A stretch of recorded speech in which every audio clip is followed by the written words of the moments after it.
الحمد لله نحمده ونستعينه ونستغفره ونعوذ بالله من شرور أنفسنا من سيئات أعمالنا من يهده الله فلا مضل له ومن يضلل فلا هادي له وأشهد أن لا إله إلا الله وحده لا شريك له وأشهد أن محمدا عبده ورسوله يا أيها الذين آمنوا اتقوا الله حق تقاته ولا تموتن إلا وأنتم مسلمون يا أيها الناس اتقوا ربكم الذي خلقكم من نفس واحدة وخلق منها زوجها وبث منهما رجالا كثيرا ونساء واتقوا الله الذي تساءلون به والأرحام إن الله كان عليكم رقيبا يا أيها الذين آمنوا اتقوا الله وقولوا قولا سديدا يصلح لكم أعمالكم ويغفر لكم ذنوبكم ومن يطع الله ورسوله فقد فاز فوزا عظيما أما بعد فإن أصدق الحديث كتاب الله جل وعلا وخير الهدي هدي محمد صلى الله عليه وسلم وشر الأمور محدثاتها وكل محدثة بدعة وكل بدعة ضلالة وكل ضلالة في النار وبعد فنحمد الله سبحانه وتعالى الذي يسر لنا هذا المجلس الذي فيه سنتدارس ونقرأ في كتاب أحد أئمة الإسلام الأعلام أحد العلماء وهو العلامة محمد ابن أبي بكر المعروف بابن قيم الجوزية رحمة الله عليه وهو تلميذ العلامة المجدد شيخ الإسلام أحمد ابن تيمية رحمه الله تعالى. Par la grâce d'Allah subhanahu wa ta'ala et sa bienfaisance envers nous, nous allons dans cette assise, incha'Allah ta'ala, commencer la lecture d'un livre des plus magnifiques et des plus profitables, le livre du grand savant Muhammad ibn Abi Bakr, plus connu sous l'appellation d'Ibn Qayyim al-Jawziyya rahimahullah ta'ala. Cet illustre savant qui est l'élève du grand savant et revivificateur de l'islam Ibn Taymiyyah rahimahullah ta'ala. Il se prénomme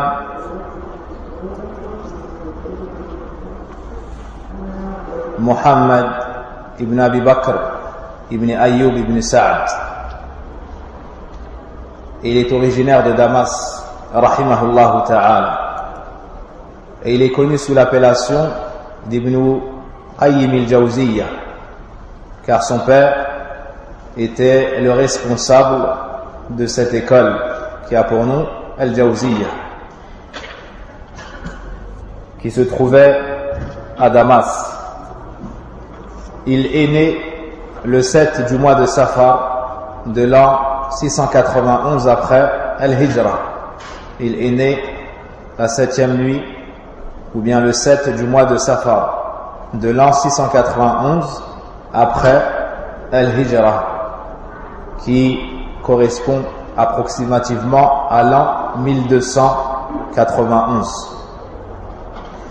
Il a grandi dans une famille pieuse et son père était une personne de science. Il fait partie d'une famille qui était connue pour sa piété et sa bienfaisance envers les gens dans le besoin. Et ce savant, Ibn al-Qayyim rahimahullah ta'ala, a de nombreux ouvrages très profitables. Et parmi ces livres les plus célèbres, il y a ce livre qui se trouve entre nos mains, qui est appelé Ad-Da'u wad-Dawa. Ad-Da'u wad-Dawa, ce qui signifie la maladie. Ad-Da', c'est la maladie. Wad-Dawa est le remède. Et le remède, le médicament. Voici le titre du livre, et lorsqu'on commencera sa lecture, on comprendra pourquoi est-ce qu'il a été appelé ainsi. Nous avons donc dépassé la moitié du mois de Sha'ban de l'an 1439, ce qui correspond au vendredi 4 mai de l'année 2018. Et on demande à Allah subhanahu wa ta'ala aide et assistance afin de pouvoir lire ce livre, en tirer profit, tout comme ce fut le cas de ceux qui nous ont précédés. Sans plus tarder, aussi, je vous informe que ce livre est traduit en langue française et il porte le nom de Péché et guérison. Péché et guérison.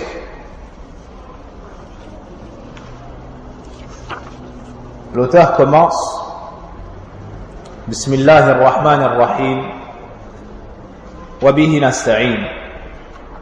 ما تقول سادة العلماء أئمة الدين رضي الله عنهم أجمعين في رجل ابتلي ببلية وعلم أنها إن استمرت فيه أفسدت عليه دنياه وآخرته وقد اجتهد في دفعها عن نفسه بكل طريق فما يزداد إلا توكدا وشدة فما الحيلة في دفعها وما الطريق إلى كشفها فرحم الله من أعان مبتلى والله في عون العبد ما كان العبد في عون أخيه أفتونا مأجورين رحمكم الله تعالى.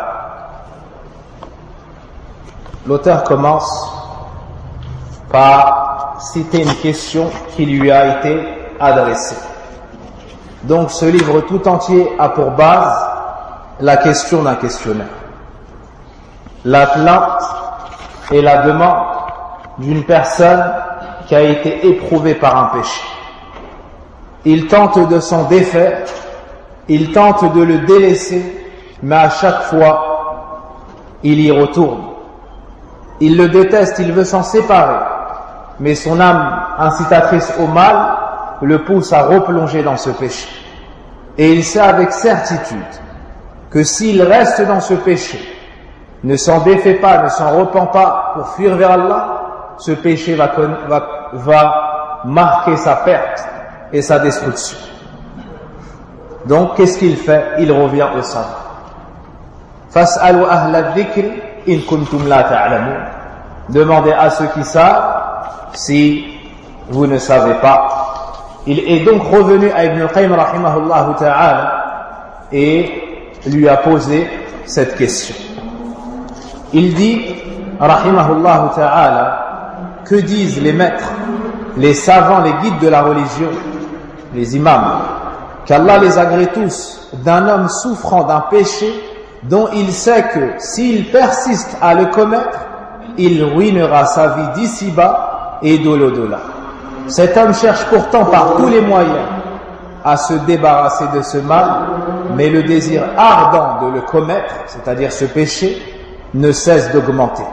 Quelle est donc la solution pour s'en débarrasser et par quels moyens y parvenir?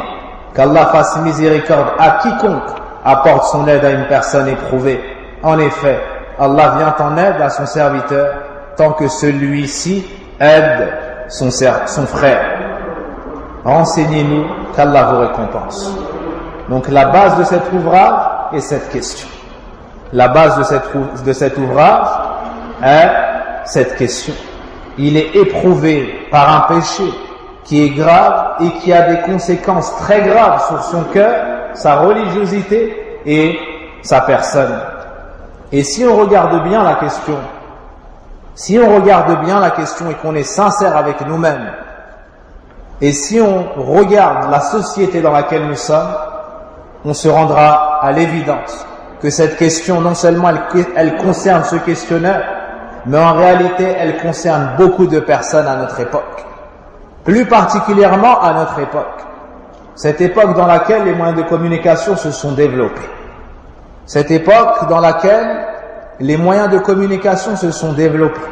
Cette époque dans laquelle, où les jeunes, depuis leur plus jeune âge, ont accès à Internet dans leur chambre et ont accès à des fenêtres qui en emmènent vers d'autres, qui sont tous pires les unes que les autres, de par ce qu'elles renferment comme péché, comme passion, et comme chose qu'Allah Azza wa Jal déteste et a interdit. Donc celui qui lit ce livre en réalité trouvera réponse à bon nombre de préoccupations et de causes de destruction, à savoir les péchés et ce qu'Allah Azza wa Jal n'aime pas, particulièrement tout ce qui concerne les photos interdites, que ce soit les femmes nues, que ce soit les films pornographiques ou que ce soit les communications avec des personnes étrangères. C'est une calamité à cette époque et bon nombre de personnes en ont été éprouvées. Allah subhanahu wa ta'ala dit dans le Coran وَقُلْ لِلْمُؤْمِنِينَ يَغُضُّوا مِنْ أَبْصَارِهِمْ وَيَحْفَظُوا فُرُوجَهُمْ ذَلِكَ أَزْكَى لَهُمْ. Allah subhanahu wa ta'ala ordonne aux croyants de baisser leur regard et de préserver leurs parties intimes. Ceci est plus pur pour eux. Puis Allah Azza wa Jal ordonne aux femmes la même chose. وَقُلْ لِلْمُؤْمِنَاتِ يَغْضُضْنَ مِنْ أَبْصَارِهِمْ وَيَحْفَظْنَ فُرُوجَهُمْ.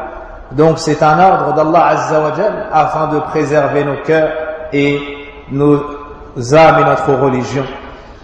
Donc cette question que l'auteur adresse à ce grand savant nous sera pour tous, incha'Allah ta'ala, profitable. Et lorsqu'Ibn al-Qayyim rahimahullah ta'ala a répondu à cette question, il ne s'est pas contenté de répondre à son problème, mais en réalité il a traité un problème de société avec largesse, avec largesse au point où sa réponse sera profitable pour énormément de personnes à son époque. Jusqu'à notre époque, on ne cesse de tirer profit de cet ouvrage. Farahmatullah ala al-allama Ibn al-Qayyim rahimahullah ta'ala rahmatan wasi'ah wa rafa'allahu azza wa jal qadrahu fil 'illiyyin. Donc toute personne qui est éprouvée par une chose, qui a du mal à s'en délier, à revenir vers Allah Azza wa Jal définitivement, trouvera sa réponse ici, insha'Allah ta'ala. Et on verra qu'en réalité, tout cela est tiré du Coran et est tiré de la sunna du prophète sallallahu alayhi wa sallam. Sinon, la maladie de cette personne, le péché par lequel il a été éprouvé lui, c'est l'ishq al-muharram. C'est l'amour passionnel dans le haram. L'amour passionnel dans le haram. Mais on verra que la réponse d'Ibn Qayyim, de par sa générosité et sa vaste science, a traité bien plus que cela. Rahimahullah ta'ala. Il a traité le remède aux maladies du cœur, à savoir maradu shubuhat wa maradu shahawat. Les maladies du cœur qui se divisent en deux. Les maladies du cœur qui sont les ambiguïtés, ce qui a attrait à la croyance et la certitude, et les maladies des passions, le penchant vers les péchés et les choses interdites. Et ô combien ces maladies ont égaré les gens de leur droiture, de la droiture qu'ils ont parfois connue après l'avoir abandonnée suite au suivi des passions, suite à la vision d'une chose interdite, suite à une assise dans laquelle il y a eu des choses interdites. Wa inna lillahi wa inna ilayhi raji'un. Cela les a éloignés du rappel d'Allah, puis de la mosquée, puis de la prière elle-même, puis ils se sont noyés dans les profondeurs des passions, qu'Allah nous en préserve. L'auteur nous dit, ou plutôt on nous dit, fa'ajab al-shaykh al-alim, shaykh al-islam, mufti al-muslimin, Shamsuddin Abu Abdillah ibn Abi Bakr rahimahullah ta'ala. Ibn Qayyim rahimahullah ta'ala a donc répondu à cette question par un écrit qui tient et consiste ce livre en disant Alhamdulillah amma ba'd faqad thabata fi sahih al-Bukhari min hadith Abi Hurairah radiyallahu anhu عن النبي صلى الله عليه وسلم أنه قال ما أنزل الله داء إلا أنزل له شفاء. L'auteur rahimahullah ta'ala a commencé sa réponse par louer Allah subhanahu wa ta'ala. Puis il nous dit, a certes été affirmé dans le recueil authentique de l'imam al-Bukhari selon Abu Hurairah radiyallahu anhu que le prophète sallallahu alayhi wa sallam a dit: Allah n'a pas fait descendre une maladie sans faire descendre avec son remède. Allah n'a pas fait descendre une maladie sans faire descendre avec son remède. وفي صحيح مسلم من حديث جابر بن عبد الله رضي الله عنه قال رسول الله صلى الله عليه وسلم: لكل داء دواء فإذا أصاب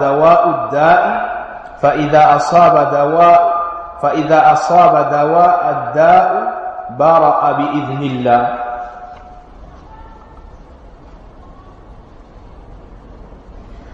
وفي مسند الإمام أحمد من حديث أسامة بن شريك رضي الله عنه عن النبي صلى الله عليه وسلم قال: إن الله لم ينزل داء إلا أنزل له شفاء علمه من علمه وجهله من جهله. وفي لفظ: إن الله لم يضع داء إلا وضع له شفاء أو دواء إلا داء واحدا. قالوا: يا رسول الله ما هو؟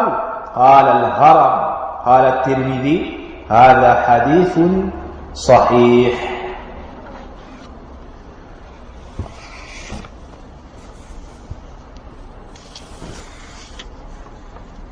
Jabir ibn Abdillah rapporte que le prophète sallallahu alayhi wa sallam a dit: toute maladie a son remède.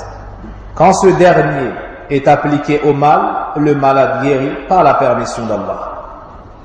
Usama bin Sharik rapporte que le prophète sallallahu alayhi wa sallam a dit: il n'est pas de maladie qu'Allah a fait descendre sans avoir fait descendre son remède.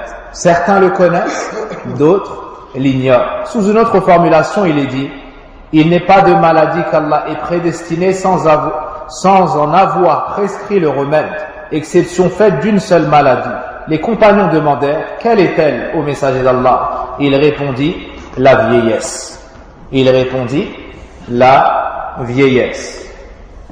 Remarquez que l'auteur, rahimahullah ta'ala, commença sa réponse par une série de hadiths authentiques du prophète sallallahu alayhi wa sallam dans Sahih al-Bukhari, Sahih Muslim et dans le Musnad d'Imam Ahmed rahimahullah ta'ala et autres. Il a commencé magnifiquement.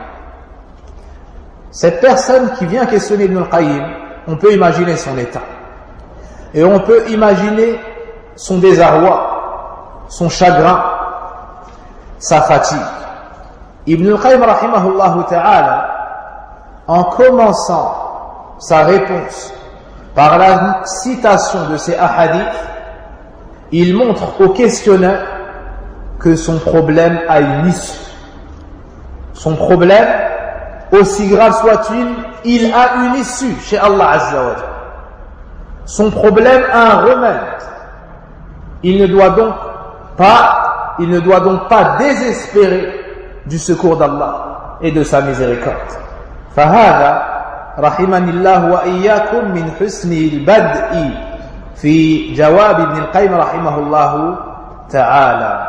En répondant ainsi, que la personne soit malade du corps, de l'âme, du cœur, dans les péchés ou autres, il développe son espoir en Allah. Il développe sa bonne opinion d'Allah subhanahu wa ta'ala. Ainsi, il va remplacer le désarroi, le désespoir, par quoi? Par l'espoir en Allah et la détermination à se sauver de ce qui cause, comme il l'a très certainement su, sa destruction. Sa destruction. Et par moments, certaines personnes éprouvées, lorsque tu leur parles, la première chose qu'elles te répondent: tu n'as pas été touché par mon malheur. Je me connais, je ne changerai pas. Je me connais, je ne sortirai pas de ce problème. Et ceci est une parole qui est fausse pour celui qui connaît l'islam. Ceci est une parole qui est fausse pour celui qui connaît Allah subhanahu wa ta'ala. Allah tabaraka wa ta'ala fait sortir le vivant du mort. Allah tabaraka wa ta'ala accorde guérison, entend celui qui l'invoque et ne ferme jamais sa porte. Mais le problème vient de nous. Comment est-ce qu'on va utiliser les remèdes que nous avons entre nos mains? Comment est-ce que nous allons utiliser la guérison par le Coran, par la Sunna, par la connaissance et l'apprentissage de notre religion. Donc Allah subhanahu wa ta'ala n'a pas fait descendre une maladie, un mal, sans qu'il n'y ait avec son remède. Sans qu'il n'y ait avec son remède. Et ne pensez pas que le remède duquel il s'agit dans ces hadiths n'est que le remède des maladies du corps. En réalité, c'est un remède pour toute maladie. Que ce soit de l'âme, que ce soit les péchés, que ce soit les passions, que ce soit les ambiguïtés, que ce soit la maladie du corps, la maladie du cœur, que ce soit des maladies graves, que ce soit un cancer, que ce soit un rhume, petit ou grand, sur un homme, sur une femme, sur un enfant, un nouveau-né, une personne âgée, c'est général pour toute chose, dans tous les domaines, pour toute personne. Pour toute personne. C'est pour cela qu'Ibn Qayyim dit ensuite هذا يعم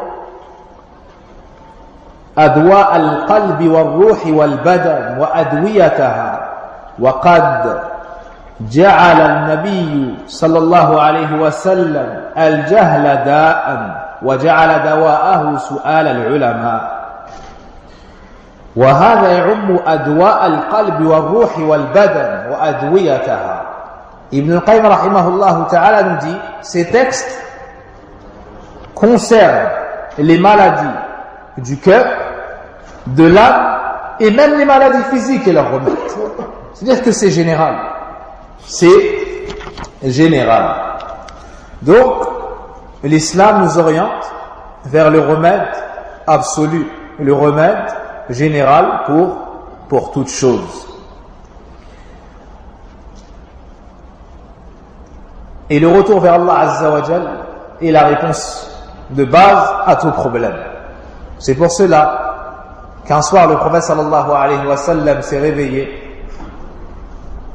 et a dit Subhanallah ou bien Allahu Akbar, Mada anzal Allah min al-fitan Man yuqidu sawahib al-hujurat yusalli.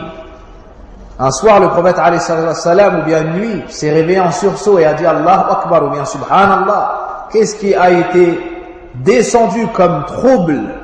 Qui va réveiller celles qui dorment dans leur demeure afin qu'elles accomplissent la prière? Donc la maladie, la fitna. Le remède, as-salat, al-ibad. À chaque fois qu'il y a une maladie, il y a son remède. À chaque fois qu'il y a un mal, il y a son remède. Et Qatada, rahimahullah ta'ala, a dit Inna hadha al-Qur'ana fihi dhikru da'ikum wa dawa'ikum amma ad-da'u fadh-dhunub wa amma ad-dawa fal-istighfar. Qatada rahimahullah ta'ala nous dit dans ce Qur'an fihi dhikru da'ikum, il y a la mention de votre maladie et il y a la mention du remède, de la guérison. Quant à la maladie, c'est les péchés. Quant au remède et la guérison, c'est la demande de pardon. C'est la demande de pardon. Donc voici la méthode empruntée dans les textes. Mentionner la maladie, mentionner le remède. Mentionner la maladie et mentionner le remède. Mais qui sera le médecin expérimenté qui pourra traiter ce patient? C'est le savant de la sunna. C'est le savant de la sunna. Et rappelez-vous,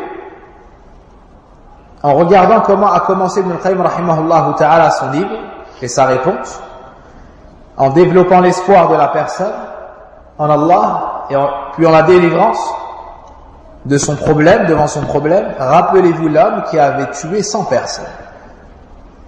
Rappelez-vous l'homme qui avait tué 100 personnes. Lorsqu'il a regretté, a voulu se corriger, il est parti trouver un dévot, une personne pieuse qui fait beaucoup d'adoration. Et il lui a dit qataltu 99 nafsan fahal li min tawbah. Il lui a dit j'ai assassiné 99 personnes. Est-ce que je peux me repentir? Et il lui a dit tu as tué 99 personnes? Non, tu ne peux pas te repentir. Faqatalahu wa kammala bihi al-mi'a. Il l'a assassiné à compléter le nombre de 100. Puis, il a regretté, il a cherché une personne, on l'a orienté vers un savant. Et il lui a dit, j'ai tué 100 personnes. Est-ce que je peux me repentir? Le savant lui a répondu quoi?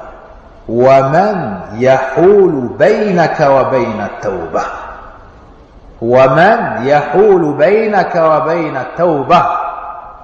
Qui est-ce qui pourrait se mettre entre toi et ton repentir? Subhanallah. Cette réponse avant, cette parole avant même de lui répondre, elle fait quoi? Elle développe l'espoir. Elle lui montre qu'il y a une issue à son problème. Et c'est ainsi qu'a agi Ibn Qayyim rahimahullah ta'ala. C'est ainsi qu'a agi ici Ibn Qayyim rahimahullah ta'ala. Mais tu es sur une terre mauvaise. Délaisse cette terre et va dans tel endroit. Il y a des gens qui adorent Allah seul d'un culte sincère. Adore Allah avec eux. Naam. Il lui a cité une parole qui développe son espoir. Et il lui a cité le remède, al-hijra, le fait de délaisser l'endroit dans lequel il est. Et d'aller dans un endroit où il y aura le bien, où on va lui commander le bien, lui proscrire le mal. Ensuite, l'auteur nous dit فروى أبو داود في سننه من حديث جابر بن عبد الله رضي الله عنه قال خرجنا في سفر فأصاب رجلا منا حجر فشجه في رأسه ثم احتلم فسأل أصحابه فقال هل تجدون لي رخصة في التيمم؟ قالوا ما نجد لك رخصة وأنت تقدر على الماء فاغتسل فمات. فلما قدمنا على النبي صلى الله عليه وسلم أخبر بذلك فقال قتلوه قاتلهم الله. ألا سألوا إذ لم يعلموا فإنما شفاء العين السؤال وإنما كان يكفيه أن يتيمم ويعصر على جرحه خرقة ثم يمسح عليها ويغسل سائر جسده.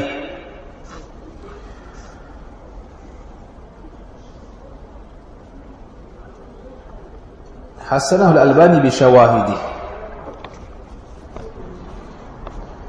Ibn Qayyim rahimahullah ta'ala nous dit que l'imam Abu Daoud rahimahullah ta'ala rapporte un hadith selon Jabir ibn Abdillah qui nous dit que nous sommes sortis en voyage et un homme parmi nous a été touché par une pierre qui le blessa à la tête. Et cette nuit, il s'est réveillé en état de janaba, ihtalama. Il a fait un rêve qui fit sortir son liquide. Il avait donc l'obligation de faire le ghusl. Il a questionné ses compagnons. Pensez-vous que dans ce cas précis, j'ai la permission de faire at-tayammum? J'ai la permission de faire at-tayammum et non de me laver, donc c'est-à-dire suite à sa blessure. Ils lui ont dit, on ne trouve pas pour toi d'excuses, alors que tu peux utiliser l'eau. Il se lava donc avec l'eau et décéda des suites de cela. Il est mort suite à s'être lavé, car il avait une blessure à la tête. Lorsque nous arrivâmes auprès du prophète sallallahu alayhi wa sallam et qu'il fut informé de cela, il a dit, ils l'ont tué qu'Allah les tue. Ils l'ont tué qu'Allah les tue. Pourquoi est-ce qu'ils n'ont pas questionné vu qu'ils ne savaient pas? Pourquoi ils n'ont pas questionné vu qu'ils ne savaient pas? Et certes, le remède à cela était la question. Et il lui suffisait de faire ainsi en faisant tayammum. Il lui suffisait de faire ainsi, d'agir ainsi en faisant at-tayammum.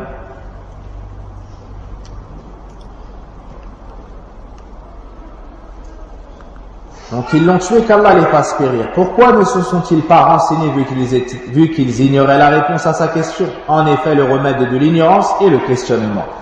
Il aurait suffi à cet homme d'accomplir les ablutions sèches, de serrer un bandeau autour de sa blessure, de passer sa main dessus et de laver ensuite le reste de son corps.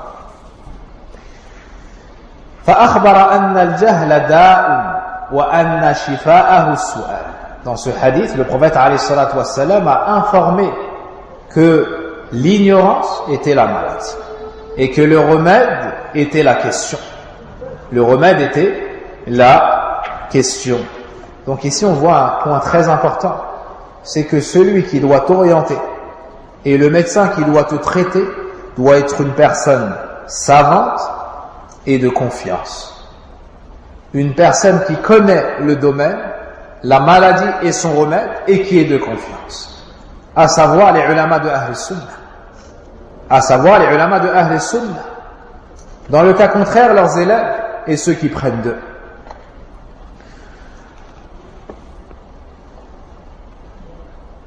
Certaines personnes, lorsqu'on les questionne sur la maladie, n'ont pas connaissance, elles répondent sans science. Elles égarent donc autrui. Et le prophète alayhi salatu wassalam a eu peur de ces gens. Et a dit akhwafu ma akhafu alaykum al-a'immatul mudillin. Ce que je crains le plus pour vous, je redoute le plus pour vous, ce sont les imams égareurs. Les imams égareurs.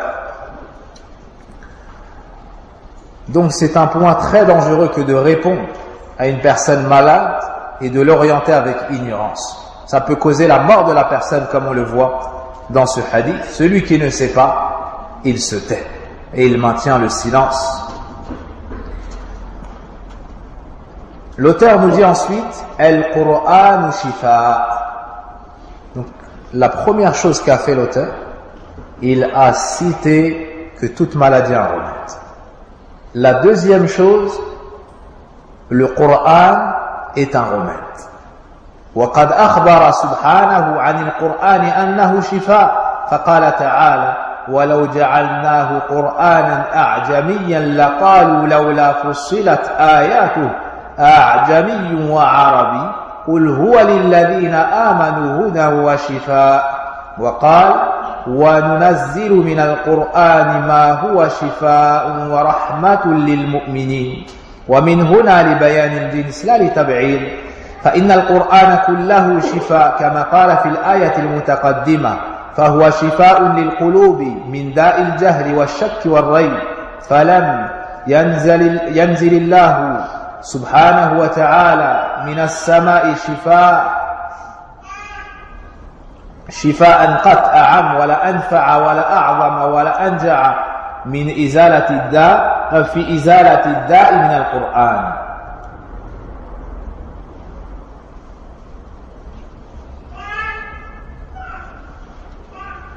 فلم ينزل الله سبحانه وتعالى من السماء شفاء قط أعم ولا أنفع ولا أعظم ولا أنجع في إزالة الداء من القرآن وقد ثبت في الصحيحين من حديث أبي سعيد رضي الله عنه قال انطلق نفر من أصحاب النبي صلى الله عليه وسلم بسفرة سافروها حتى نزلوا على حي من أحياء العرب فاستضافوهم فأبوا أن يضيفوهم فلدغ سيد ذلك الحي فسعوا له بكل شيء لا ينفعه شيء فقال بعضهم لو أتيتم هذا الرهط الذي نزلوا لعله يكون عند بعضهم شيء فأتوهم فقالوا يا أيها الرهط إن سيدنا لدغ وسعينا له بكل شيء لا ينفعه شيء فهل عند أحد منكم من شيء فقال بعضهم والله إني لأرقي ولكن والله لقد استضفناكم فلم تضيفونا فما أنا براق لكم حتى تجعلوا لي جعلا فصالحوهم على قطيع من الغنم فانطلق يدخل عليه ويقرأ الحمد لله رب العالمين فأكأنما نشط من عقال فانطلق يمشي وما به قلبه فأوفوهم جعلهم الذي صالحوهم عليه فقال بعضهم اقتسموا فقال الذي رقى لا نفعل حتى نأتي النبي صلى الله عليه وسلم فنذكر له الذي كان فننتظر ما يأمرنا فقدموا على رسول الله صلى الله عليه وسلم فذكروا له ذلك فقال وما يدريك أنها رقية ثم قال قد أصبتم اقتسموا واضربوا لي معكم سهما خرجه البخاري ومسلم.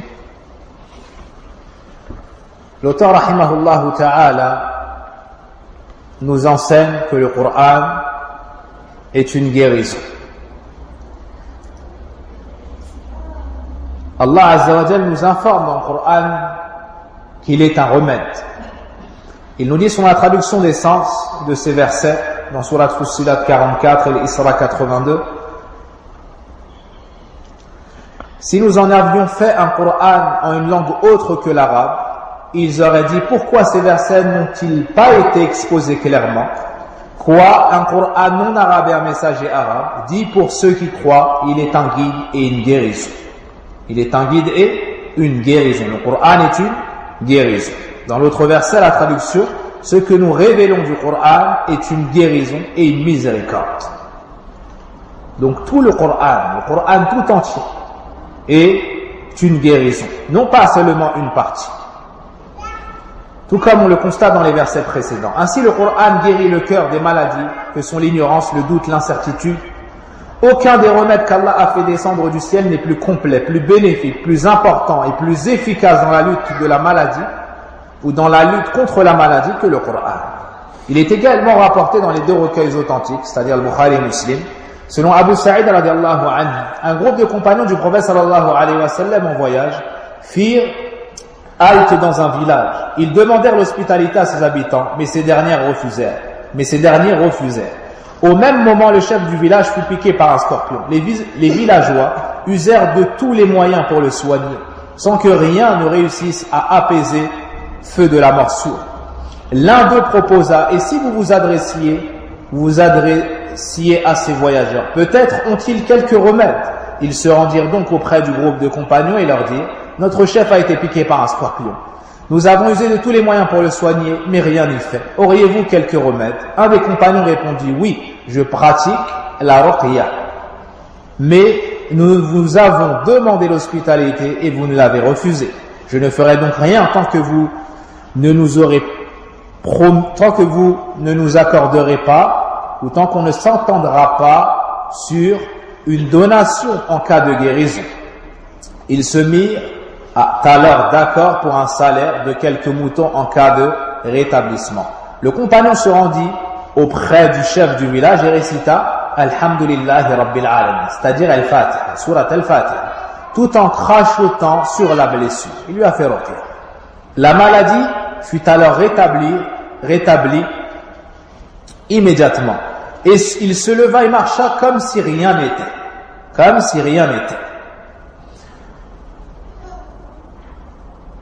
Les villageois remirent alors les moutons qu'ils avaient promis aux compagnons. L'un d'eux dit: partageons.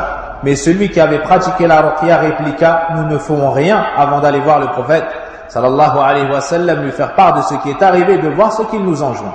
À leur retour, ils se rendirent auprès du prophète sallallahu alayhi wa sallam et lui racontèrent l'événement. Le prophète sallallahu alayhi wa sallam demanda aux compagnons en question: comment as-tu su que la Fatiha pouvait faire office de ruqya? Il lui dit ensuite: vous avez bien fait, partagez votre bien et n'oubliez pas ma part, et accordez-moi une part.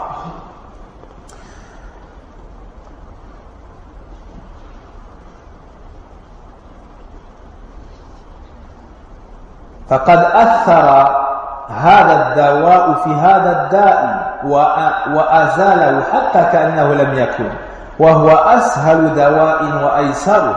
ولو أحسن العبد التداوي بالفاتحة يرى لها تأثيرا عجيبا في الشفاء. ومكثت بمكة مدة يعتريني أدواء لا أجد طبيبا ولا دواء، فكنت أعالج نفسي بالفاتحة فأرى لها تأثيرا عجيبا، فكنت أصف ذلك لمن يشتكي ألما، فكان كثير منهم يبرأ سريعا. Ibn Qayyim rahimahullah ta'ala nous dit: ce remède a donc agi sur le mal en question au point de le faire disparaître complètement. La Fatiha est pourtant le traitement le plus aisé à pratiquer. Si l'être humain traitait correctement les maladies à l'aide de Al-Fatiha, il constaterait son étonnante efficacité dans la guérison. D'ailleurs, je me souviens être tombé gravement malade à la Mecque. Il n'y avait ni médecin ni médicaments. j'ai pris donc le parti de me soigner à l'aide de Al-Fatiha et j'obtins d'étonnants résultats. J'indiquais ensuite ce traitement à toutes les personnes qui se plaignaient de maux divers et beaucoup d'entre eux guérissaient, ou beaucoup d'entre elles guérissaient rapidement. Beaucoup d'entre elles guérissaient rapidement. Ici, l'auteur, rahimahullah ta'ala, nous montre qu'un des plus grands remèdes, le plus grand remède, est le Coran al-Azim. Il est profitable contre toute maladie et tout maux, que ce soit les maladies du corps, du cœur ou de l'âme.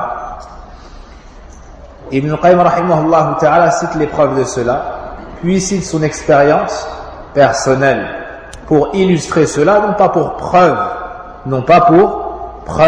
Et la voie d'Ibn Qayyim rahimahullah ta'ala c'est une des meilleures voies dans le domaine de la ruqya.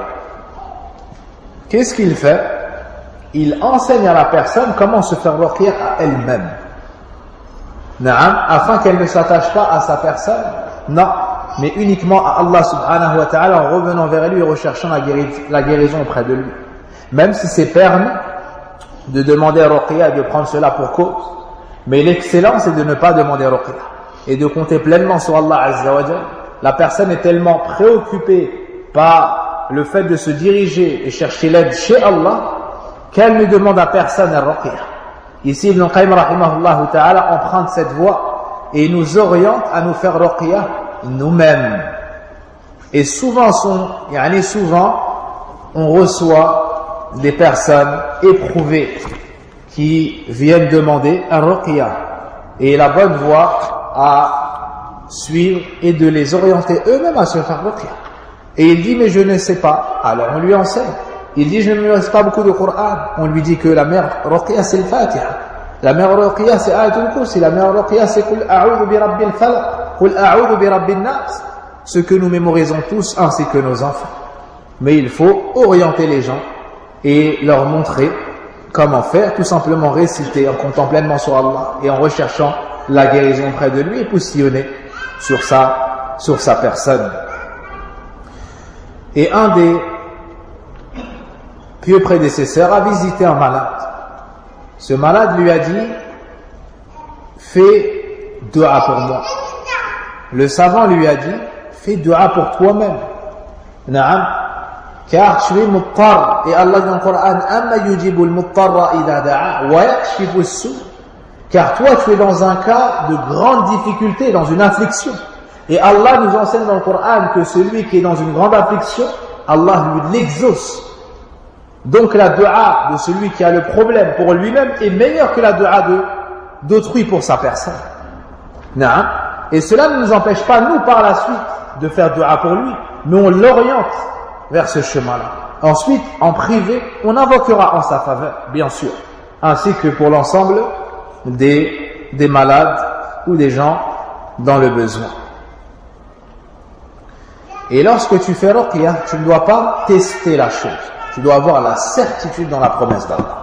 Tu dois avoir la certitude que c'est une guérison et que c'est profitable dans tous les cas. Mais comme va l'expliquer Ibn Qayyim rahimahullah ta'ala, il faut que l'endroit dans lequel sera déposée la guérison, soit apte à le recevoir. Soit apte à le recevoir.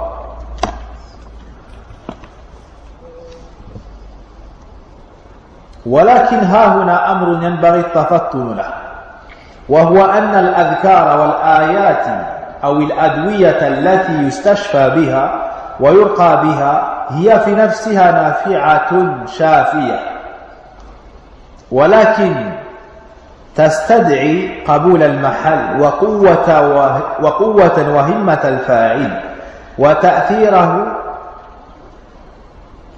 فمتى تخلف الشفاء كان لضعف تأثير الفاعل أو لعدم قبول المنفعل أو لمانع قوي فيه يمنع أن ينجع فيه الدواء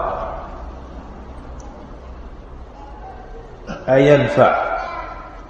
ينفع ويظهر التأثير.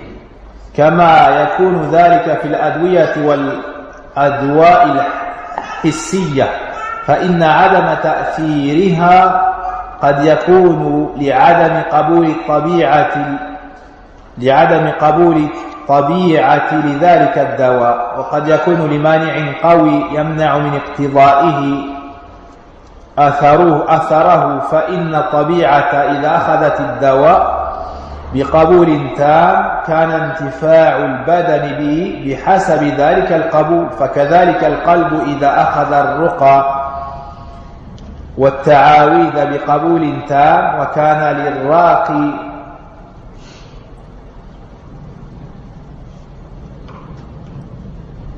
نفس فاعلة وهمة مؤثرة في إزالة الداء.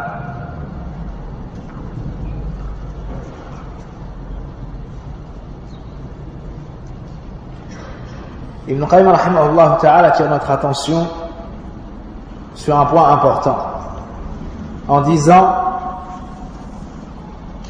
cependant il y a une chose qu'il convient de préciser, à savoir que les formules de rappel, les versets du Coran et les invocations dont on fait usage dans un but de traitement et de guérison présentent intrinsèquement des vertus curatives. Sans aucun doute, il y a ça un remède, c'est avéré dans le Coran. On n'a pas le droit de tout désister. Mais Ibn Qayyim me dit cependant pour que le traitement soit efficace, la personne traitée doit être préparée à le recevoir. Et le soignant doit être animé d'une haute ambition permettant au traitement en question de développer pleinement son efficacité. Ainsi, si la guérison tarde à venir, c'est en raison de la faible ambition du soignant, ou parce que le patient n'y était pas préparé, ou bien en raison d'un fort obstacle empêchant le traitement de faire son effet. C'est d'ailleurs le cas des médicaments destinés aux malades somatiques. S'ils ne font pas leur effet, c'est soit parce que le corps du patient n'accepte pas ce traitement, soit parce qu'un fort obstacle fait barrage à son efficacité. Si le corps humain s'adapte au traitement, le rétablissement sera proportionnel à cette adaptation. Il en va de même pour le cœur. S'il accepte pleinement la ruqya et les formules incantatoires, et si le raqi est doté d'une âme ambitieuse et d'une volonté influente, tout cela aura un effet positif sur la lutte contre le mal traité. Ici, Ibn Qayyim rahimahullah ta'ala nous montre une chose importante. C'est que la ruqya, dans tous les cas, elle est profitable, elle est efficace. Mais celui sur lequel on fait ruqya, ou bien celui qui récite et qui fait ruqya, le problème peut venir de l'un des deux. Le problème peut venir de l'un des deux. Une chose sur l'un des deux peut empêcher le résultat escompté d'être obtenu.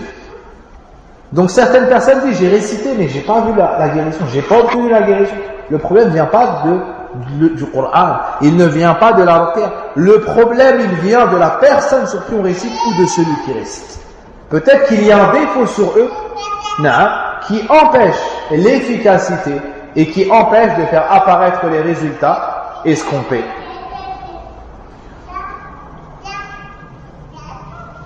Donc ça c'est très important, il nous faut le comprendre. Et c'est pareil pour les adhkar. La personne dit avant de dormir, je reste Ayatul Kursi, pourtant je fais des cauchemars. La personne dit, je récite telle invocation, pourtant j'ai quand même tel problème. Alors que dans le hadith, alors que dans le verset. Non, le problème ne vient ni du hadith ni du verset. Le problème vient de la personne. Soit la personne n'a pas le cœur présent lors de la dua, soit la personne a des péchés qui entourent son cœur, qui empêchent d'avoir le cœur présent lors de la dua.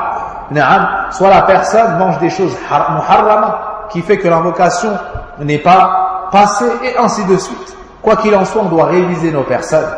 Si la réponse fait défaut, on doit réviser nos personnes.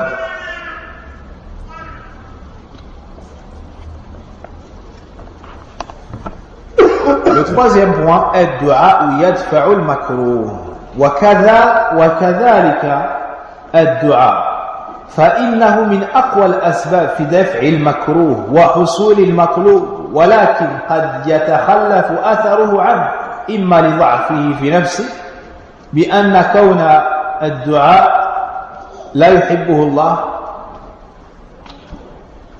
لما فيه من العدوان وإما لضعف القلب وعدم إقباله على الله وجمعيته عليه وقت الدعاء فيكون بمنزلة القوس الرخوة جدا فإن السهم يخرج منه خروجا ضعيفا وإما لحصول المانع من الإجابة من أكل الحرام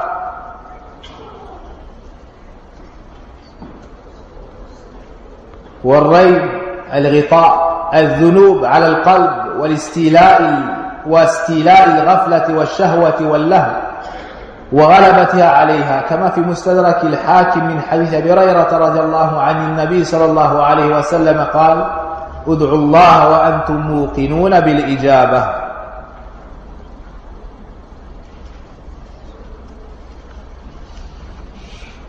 Ici Ibn al-Qayyim rahimahullah ta'ala nous dit que ce que nous venons de citer pour les médicaments, c'est pareil, les médicaments en relation avec le corps, c'est pareil pour la ruqya, les invocations et la personne. Elles sont d'une efficacité sans pareil quand il s'agit d'empêcher un mal de se produire ou de faire en sorte qu'un bien se réalise. Néanmoins, peuvent ne pas se réaliser, soit en raison d'une faiblesse, du fait que la personne fait dua, elle demande ce qu'Allah n'aime pas, ou elle transgresse les limites. Elle invoque en des choses qui sont interdites, et dans ce cas qui déplaît Allah Azza wa Jalla. Ou bien au moment de faire dua, elle n'était pas concentrée, son cœur était absent. Il n'est pas vraiment déterminé ni orienté vers Allah Azza wa Jalla. Ce genre de dua est comparable à un arc dont la corde serait détendue. Elle n'est pas serrée, elle n'est pas tendue, elle est détendue. Si tu mets la flèche et tu veux viser de cette flèche en utilisant un arc dont la corde est détendue, forcément il n'y aura pas de puissance. Il n'y aura pas de rapidité, de vitesse, et ça n'atteindra pas la cible. Pourquoi? En raison de la faiblesse du tir. Aussi, il se peut qu'il y ait un voile sur le cœur de la personne. Il se peut que la personne, de par ses péchés, son invocation ne passe pas, ou de par l'injustice et les péchés cumulés, ou bien la distraction et l'insouciance de cette personne. Abu Hurayrah radiyallahu anhu rapporte que le prophète sallallahu alayhi wa sallam a dit: invoquez Allah en étant convaincu qu'il vous exaucera. Et sachez qu'Allah n'accepte pas l'invocation émanant d'un cœur distrait, inattentif.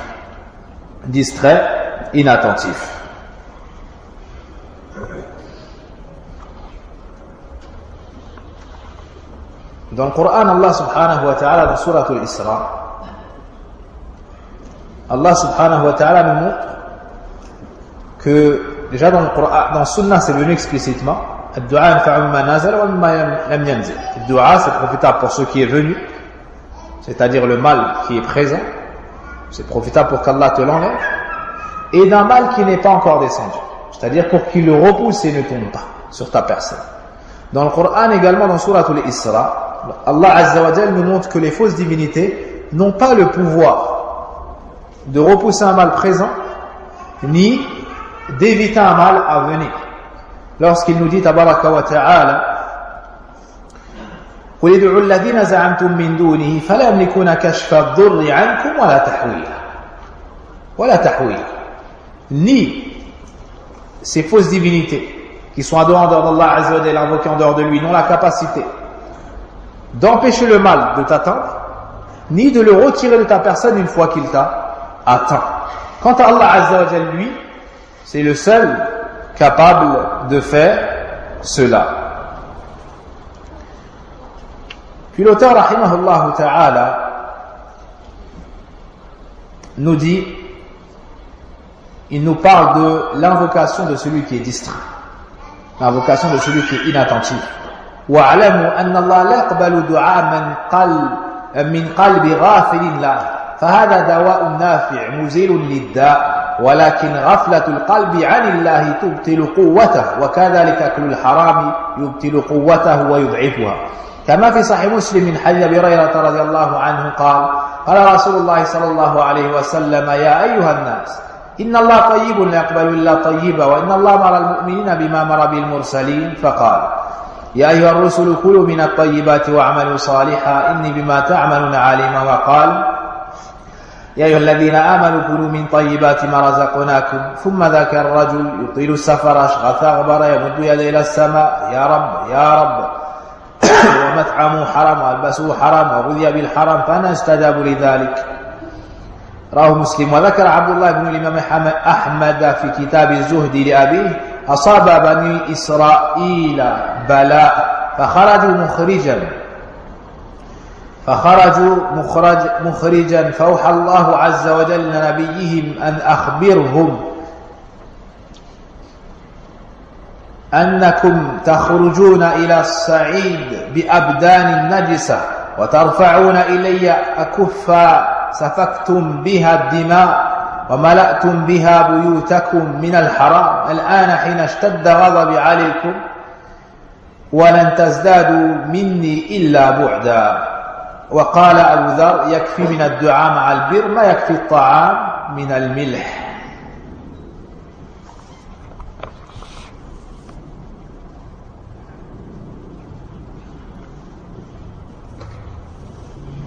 L'invocation est donc un traitement bénéfique censé faire disparaître le mal en question. Mais la distraction du cœur, l'insouciance, empêche son efficacité et la fait disparaître. Consommer des biens illicites également, la force des invocations, consommer des biens illicites anéantit également la force des invocations et la faiblit. Abu Hurayrata radiyallahu anhu dit que le prophète sallallahu alayhi wa sallam a dit: ô vous les gens, Allah est bon et n'accepte que ce qui est bon. Il a intimé aux croyants le même ordre que celui intimé aux prophètes. Il a ainsi dit: ô messagers, mangez de ce qui est permis et faites le bien, car je sais parfaitement ce que vous faites. Ô les croyants, mangez des nourritures licites que nous vous avons attribuées. Le prophète sallallahu alayhi wa sallam mentionna ensuite le cas d'un homme engagé dans un long voyage, les cheveux hirsutes, le corps poussiéreux, les mains levées au ciel, invoquant Allah en ces termes: ô Seigneur, cependant, son alimentation est illicite, sa boisson est illicite, ses vêtements sont illicites, il ne se nourrit que de biens illicites. Comment donc pourrait-il être exaucé? Abdullah, le fils de l'imam Ahmed rahimahullah, rapporte dans les livres Zuhd d'après son père: une calamité toucha les enfants d'Israël. Ils se rendirent dans le désert pour prier Allah. Allah enjoignit alors leur prophète d'informer son peuple de la chose suivante: vous vous rendez dans les déserts alors que vos corps sont impurs. Ces mains que vous levez vers moi pour m'invoquer ont injustement fait couler le sang, et vous avez rempli vos demeures de biens illicites. Et maintenant que vous m'implorez, est-ce maintenant que vous m'implorez alors que ma colère contre vous a atteint son paroxysme? Ou plutôt, on traduira: alors que ma colère contre vous est forte. Ishtadda, quant au fait de dire son paroxysme, yani son point culminant, hadha fihi nazar, ça se discute grandement. Or vos supplications ne feront que vous éloigner de moi. Ce texte n'est pas authentique. Abu Dhar a dit: suffit d'invocation dans la bonté ce que suffit comme sel dans le plat. Yani la personne qui est pieuse, lorsqu'elle fait dua, c'est très proche d'être exaucé. C'est très proche d'exaucer. Tout comme dans le plat, un peu de sel suffit pour qu'il y ait un bon goût. Mais pour la personne qui est éloignée d'Allah Azza wa Jal, elle devra faire beaucoup plus de choses pour se rapprocher de lui.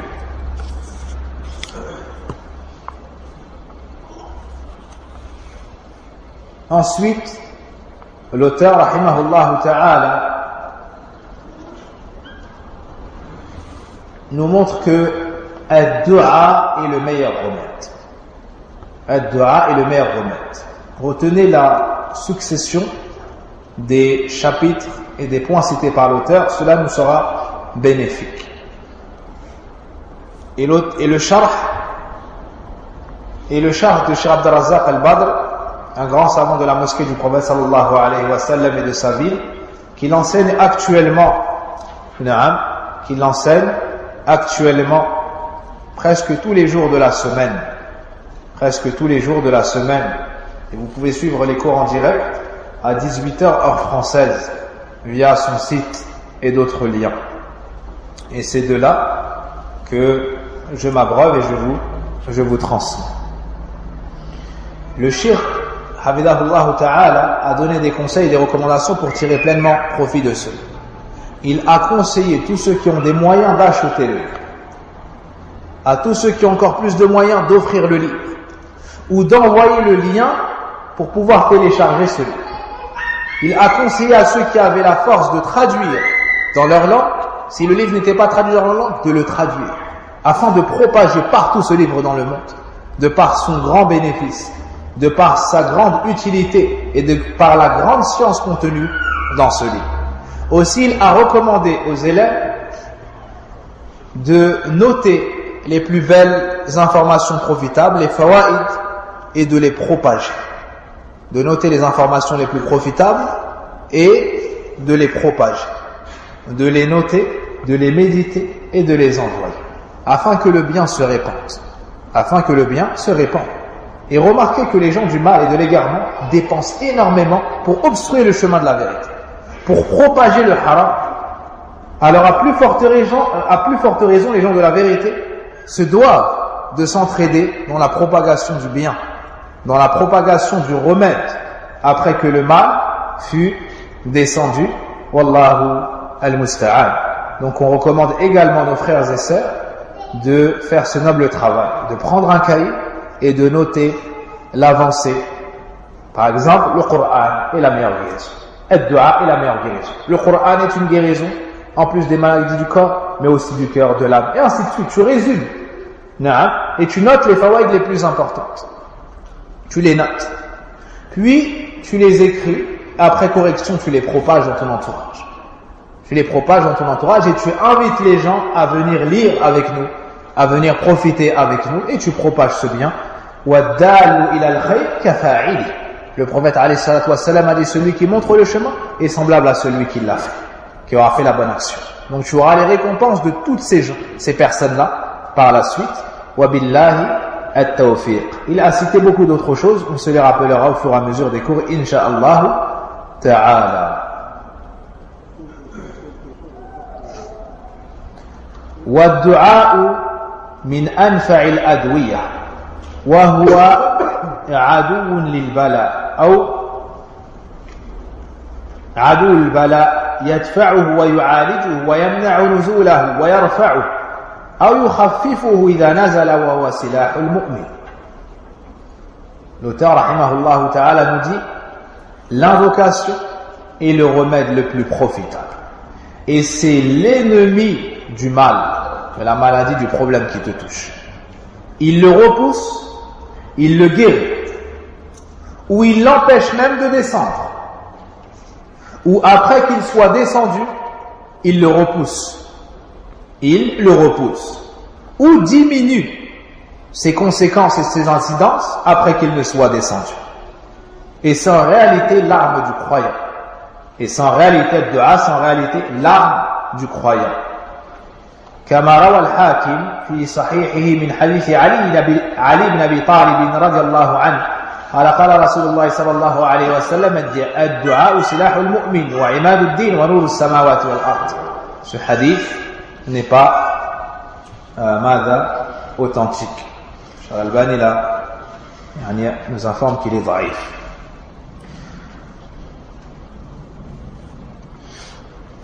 Donc l'invocation est un remède des plus bénéfiques. Il est l'ennemi du mal. Elle le repousse, lutte contre lui, l'empêche, le fait disparaître ou la menuise. Elle est l'arme du croyant. Ali ibn Abi Talib rapporte que le message d'Allah sallallahu alayhi wa sallam a dit: l'invocation est l'arme du croyant, le pivot de la religion et la lumière des cieux et de la terre. Puis l'auteur rahimahullah ta'ala va nous montrer que lorsqu'il y a un problème, une maladie, et que la personne fait dua, le combat entre sa dua et le mal aura pour finalité une de ces trois choses. Quand tu es dans un problème et tu fais dua, ça se passera d'une de ces trois façons. Soit la dua sera plus fort que la maladie, elle va la battre. Soit c'est le contraire, soit il y aura ex aequo où l'un des deux prendra un peu plus le dessus. Soit l'un des deux va prendre un peu plus le dessus. Il nous dit: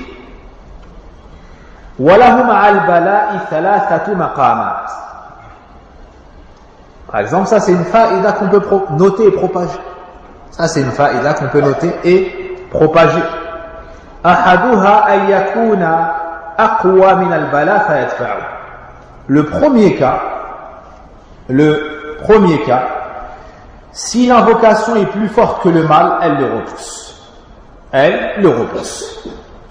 الثاني يكون أضعف من البلاء فيقوى عليه البلاء فيصاب به العبد ولكن قد يخففه وإن كان ضعيفا.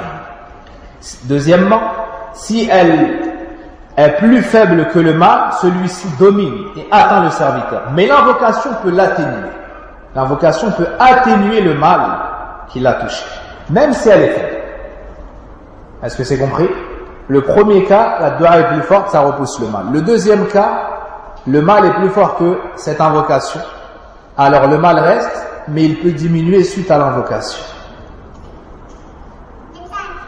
الثالث أن يتقاوم ويمنع كل واحد منهما صاحبه.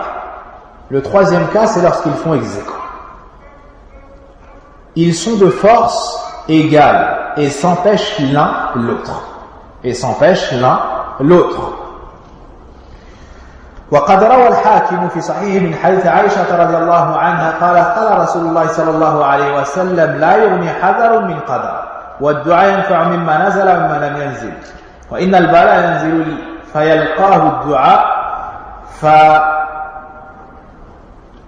فيعتلجان إلى يوم القيامة. Ce hadith-là comporte une faiblesse et certaines parties ont des shawahid, ont des témoins qui nous montrent qu'ils ont une base et sont donc retenus. Aïcha radiallahu anha rapporte que le messager d'Allah sallallahu alayhi wa sallam a dit: la précaution n'empêche pas la prédestination. Ça, ce n'est pas authentique, mais le sens est vrai. L'invocation est utile face à ce qui survient et ce qui ne survient pas. Le mal peut descendre, voire l'invocation venir à sa rencontre, et qu'il s'entrechoque jusqu'au jour de la résurrection. Donc il y a une faiblesse dans ce hadith. Ensuite, l'auteur rahimahullah ta'ala nous dit: وفي أيضا من حديث عمر رضي الله عنه عن النبي صلى الله عليه وسلم الدعاء ينفع ما نزل وما لم ينزل فعليكم عباد الله بالدعاء.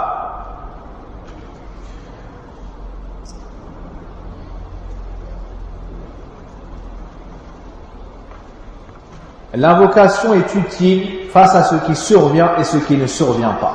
Alors invoquez, serviteur d'Allah. Ce hadith est bon.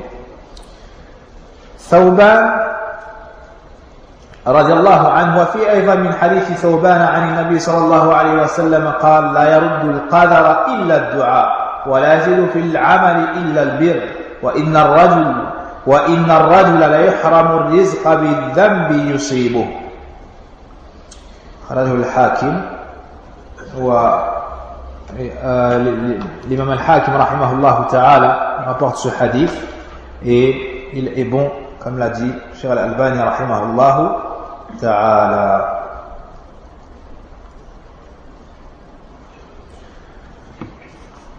Thawban rahimahullah radiyallahu anhu rapporte que le prophète sallallahu alayhi wa sallam a dit: rien ne repousse la prédestination si ce n'est l'invocation. Rien ne repousse le qadar si ce n'est ad-du'a, et rien ne prolonge l'existence si ce n'est la bonté, la bienfaisance. Et on peut être privé de richesse en raison d'un péché qu'on commet. On peut être privé d'une richesse en raison d'un péché qu'on commet. Quelle est l'explication de ce hadith qu'on entend souvent? Ce hadith fait partie des paroles du prophète sallallahu alayhi wa sallam, mais qu'en est son explication? Pour mieux comprendre cela, il te faudra savoir que ad-du'a fait partie du qadar. On te dit: la yaruddul qadar illa ad-du'a, et rien ne repousse le destin ou la prédestination si ce n'est ad-du'a. D'accord? Notez que ad-du'a fait partie du qadar. Une fois cela compris, le sens est plus simple à comprendre. C'est que Allah Azza wa Jal décrète sur toi telle épreuve Ensuite, tu fais dua. Par cette dua, Allah repousse de toi cette épreuve. Cette dua, elle a été décrétée par qui? Par Allah Azza wa Jalla. Donc cette dua, elle fait partie de quoi? Du qadar. Donc rien ne repousse le qadar si ce n'est le qadar. Rien ne repousse ce qu'Allah Azza wa Jalla veut si ce n'est ce qu'il veut lui-même. Est-ce que c'est compris? Et rien ne peut faire changer les choses si ce n'est Allah subhanahu wa ta'ala lui-même. Donc Allah tabaraka wa ta'ala décrète une chose et décrète que toi tu vas faire dua. Et tout cela fait partie du qadar. Voici le sens de la yaruddul qadar illa dua. Allah Azza wa Jalla décrète cette épreuve-là, mais il décrète aussi que tu vas faire dua. Ainsi, ça va repousser ce qui avait été décrété par Allah Azza wa Jalla. Et le tout fait partie du destin d'Allah tabaraka wa ta'ala. Naam. La mani'a lima a'ta. Wa la mu'tiya lima mana'. Personne ne peut empêcher ce qu'Allah Azza wa Jalla donne. Et personne ne peut repousser ce qu'il décide. Personne ne peut repousser ce qu'il accorde.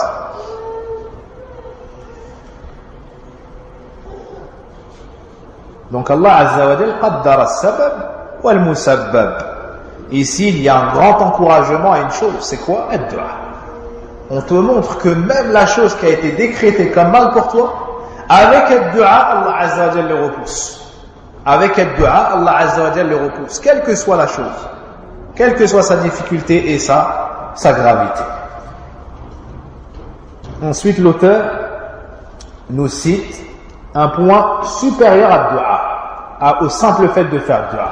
C'est quoi? C'est ce qu'on appelle al-ilhah fi dua, la répétition et la supplication. Tu demandes à Allah Azza wa Jalla et tu répètes et tu insistes et tu es constant dans ta demande. Ça, c'est une cause de se voir accepté chez Allah subhanahu wa ta'ala. Wa min anfa'il adwiyah al-ilhah fi dua. Est-ce que l'auteur ici se répète? Non, il y a une science supplémentaire. Le chapitre d'avant nous disait que ad-du'a, les simples invocations, sont un remède. Ici, il nous dit al-ilha, c'est-à-dire dua, mais avec cette particularité. C'est-à-dire un dua qui est fort, un dua qui est armé, un dua qui est concentré de bien et de baraka. Un dua qui est plus proche d'être exaucé chez Allah subhanahu wa ta'ala. الإلحاح في الدعاء.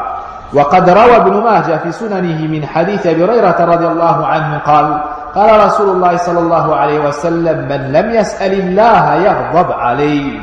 وفي صحيح الحاكم من حديث أنس رضي الله عنه عن النبي صلى الله عليه وسلم لا تعجزوا في الدعاء فإنه لا يهلك مع الدعاء أحد. لا يهلك مع الدعاء أحد. وذكر الأوزاعي عن الزهري عن عروة عن عائشة رضي الله عنها قالت قال رسول الله صلى الله عليه وسلم إن الله يحب الملحين في الدعاء. وفي كتاب الزهد للإمام أحمد عن قتادة قال مورق رحمه الله ما وجدت للمؤمنين مثلا إلا رجلا في البحر على خشبة فهو يدعو يا رب لعل الله عز وجل أن ينجيه أو أن ينجيه.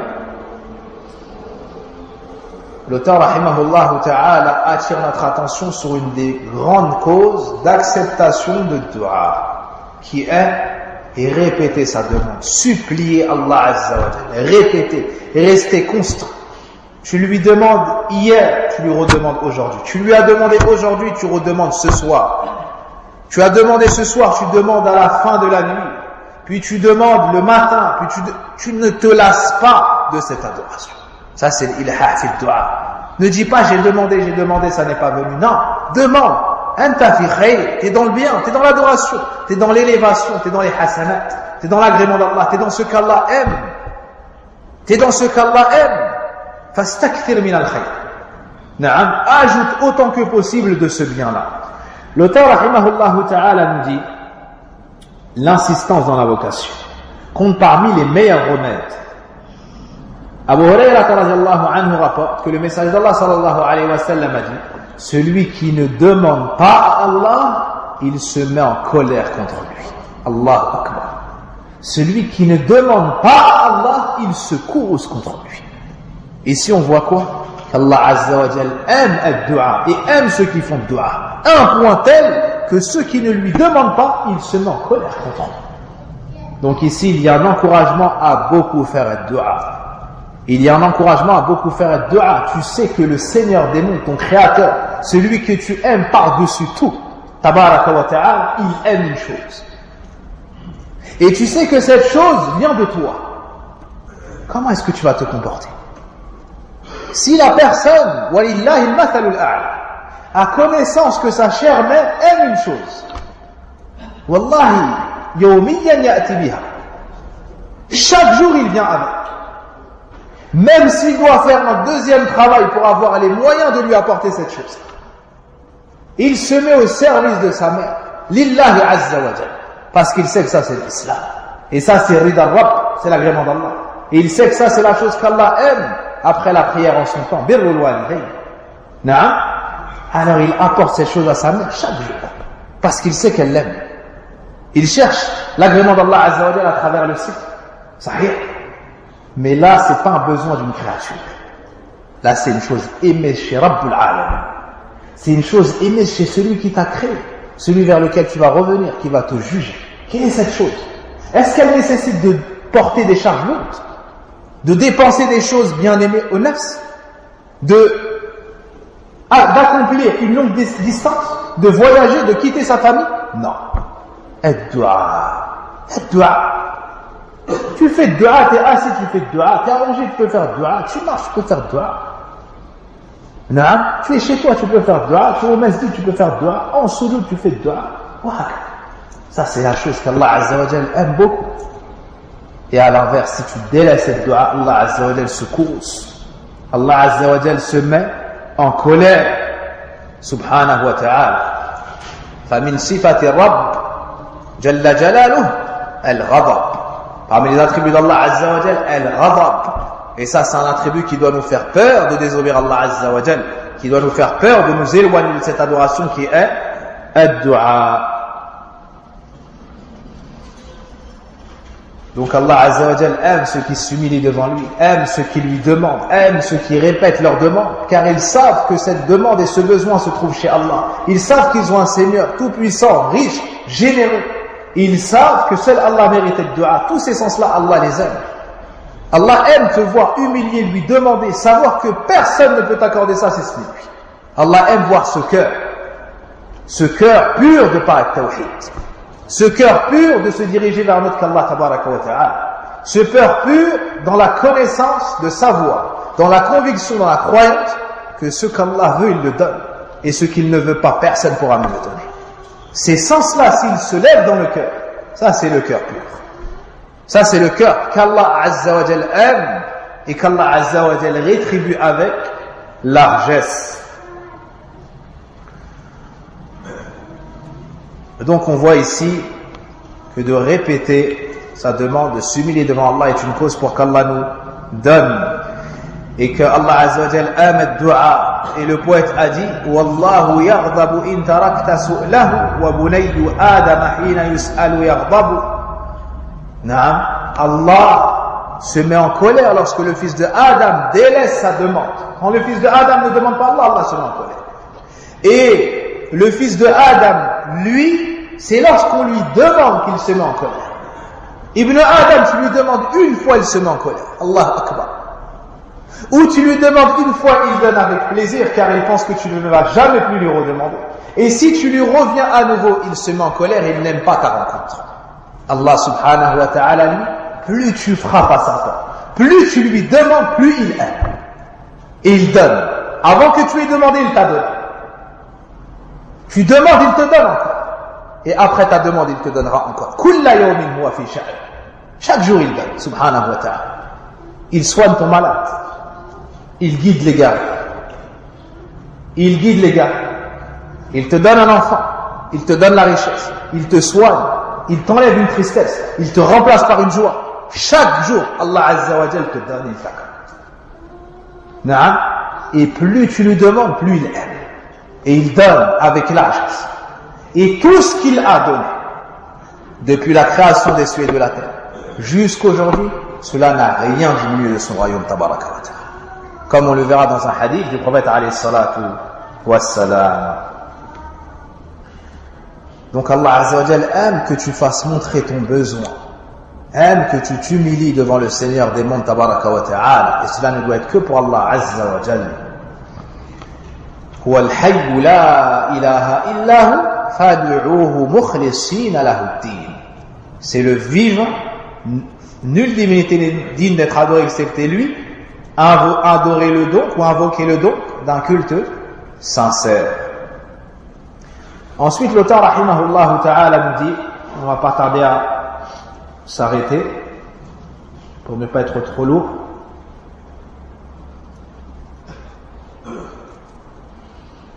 La traduction. Anas radiallahu anhu rapporte que le prophète sallallahu alayhi wa sallam a dit: ne faiblissez pas dans l'invocation, car personne ne périt en invoquant. Ce hadith est faible. Al-Awza'i apporte d'après Zuhri, d'après Urwa, d'après Aisha radiallahu anha que le message d'Allah sallallahu alayhi wa sallam a dit: Allah aime ceux qui insistent dans l'invocation. Ce hadith est faible. Mais ce qui est retenu, c'est que Al-Awza'i lui-même, imam Ahl al-Sham, lui-même a dit cette parole. Non, c'est pas un hadith, mais l'imam Al-Awza'i rahimahullah ta'ala, lui-même a dit: la meilleure des invocations consiste à insister et à implorer Allah. À insister et à implorer Allah, donc al-ilhah.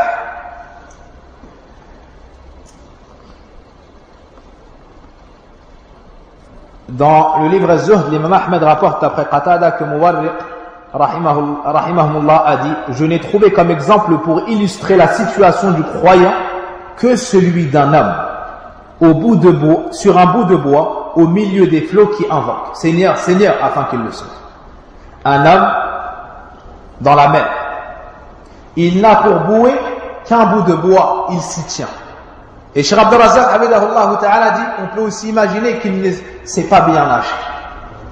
Il est dans la mer, il est accroché à un bout de bois, il n'a pour bouée que cela. Et il invoque Allah: oh mon Seigneur, oh mon Seigneur. Il dit l'exemple du croyant, c'est celui-ci. Allah. Tu es dans un problème, tu es dans dunya et tu invoques Allah pour qu'il te sauve.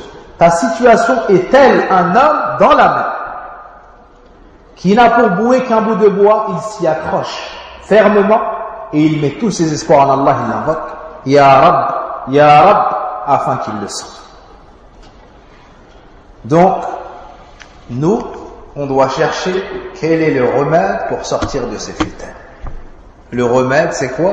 C'est revenir vers Allah subhanahu wa ta'ala avec la lecture du Coran et sa méditation et chercher comment se soigner avec le Coran. Deuxièmement, ad-du'a. Comme nous a enseigné ici l'auteur, rahimahullah ta'ala. Naam. Voici ce qu'Allah tabaraka wa ta'ala nous a facilité. Donc ce livre, Ad-Da'u Wad-Dawa, est un livre qui a une grande baraka. Et Allah subhanahu wa ta'ala a mis beaucoup de bien dans cet auteur, dans ses ouvrages, et particulièrement dans ce livre. Bon nombre de créatures d'Allah ont tiré profit de ce livre. À commencer par celui qui a posé la question très certainement: combien de personnes, en ayant lu ce livre, en l'ayant médité, ont évité des péchés? Combien d'autres croulaient sous les péchés et l'humiliation des péchés, et en lisant ce livre, ils se sont repentis. Ils ont délaissé le péché et sont devenus des serviteurs pieux d'Allah subhanahu wa ta'ala. Et on verra combien Allah azza wa jalla a accordé la réussite à cet auteur.